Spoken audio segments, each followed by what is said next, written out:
Et elle est là. Bonjour Françoise Degois. Bonjour mon cher ami, bonjour Benjamin. Bon, drôle d'époque Françoise. Ce matin, vous voulez pousser un coup de gueule contre le racisme et contre ceux qui l'instrumentalisent.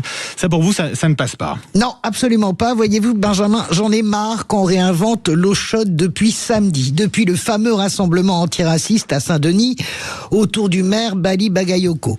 Vive les manifs contre le racisme et l'antisémitisme, j'en ai assez fait pour pouvoir en parler. Mais depuis quand la lutte contre le racisme a-t-elle commencé à Saint-Denis le samedi 4 avril 2026 ?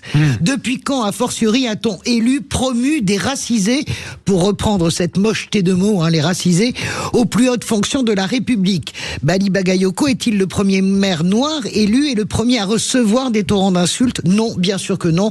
Je pense notamment à Hélène Geoffroy, qui était maire de Vaux-en-Velin jusqu'au dimanche 22 mars.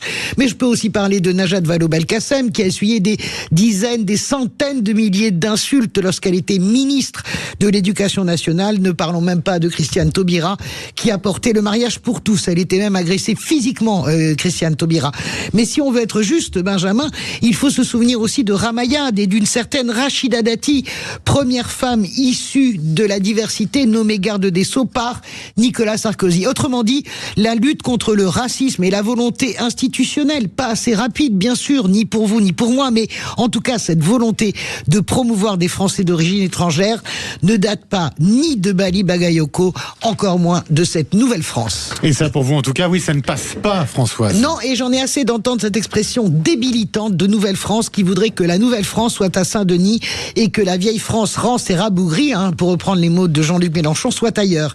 Il fallait voir d'ailleurs le sourire de Mélenchon et de tout le banc et l'arrière-banc de LFI à côté de Bagayoko pour comprendre que le rassemblement de Saint-Denis, malgré la bonne intention, n'était en fait qu'un meeting électoral de LFI, qui a littéralement mis la main sur la lutte contre le racisme à travers cette expression qui est surtout destinée à faire réagir en miroir la droite et l'extrême droite. J'ai vu beaucoup de gens sincères, très sincères samedi, il y avait à peu près 8000 personnes, mais j'ai entendu aussi le nouveau maire de la Courneuve, Ali Duhara, faire huer le Parti Socialiste. Lui qui vient d'où, Ali Duhara? Est-ce qu'il vient de la gauche? Pas du tout. Du giron de la droite de Jean-Christophe Lagarde. Lui qui, pendant les européennes, accusait les candidats juifs de la liste Glucksmann, c'est-à-dire Raphaël Glucksmann, Emma Rafovitch et François Galfond, d'être génocidaires. Voilà ce qu'on a entendu aussi à Saint-Denis.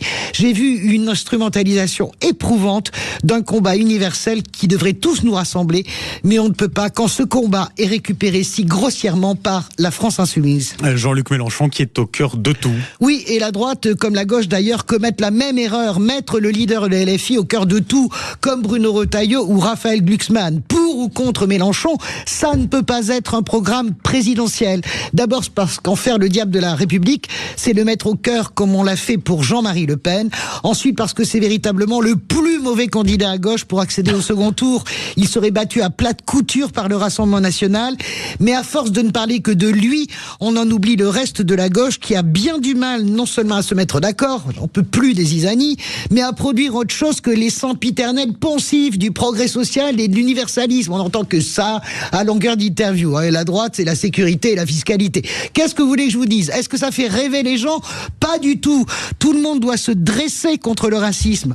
Cesser de laisser ce combat à Jean-Luc Mélenchon et se mettre au travail pour offrir une offre alternative crédible, qui fasse rêver, qui rende heureux, qui crée de l'enthousiasme et pour couvrir surtout les outrances de LFI. Merci beaucoup, sacré coup de gueule ma chère j'en ai marre, Françoise Degois. Ça soulage. Oui, et puis non au racisme et à l'antisémitisme, évidemment. Évidemment, et on vous retrouve tout à l'heure après le journal de 9h avec vous, amis auditeurs, au 0826 300 300. La Nouvelle-France est-elle à Saint-Denis? Bah oui, question posée par Françoise Degois à l'instant. La lutte contre le racisme est-elle instrumentalisée par la France insoumise ou finalement la France insoumise est-elle le meilleur allié pour lutter contre le racisme? 0826 300 300, Manu est au standard, il vous attend et puis moi je vous accueille à l'antenne juste après ça et en l'occurrence Régis Maillot qu'on va retrouver dans un instant.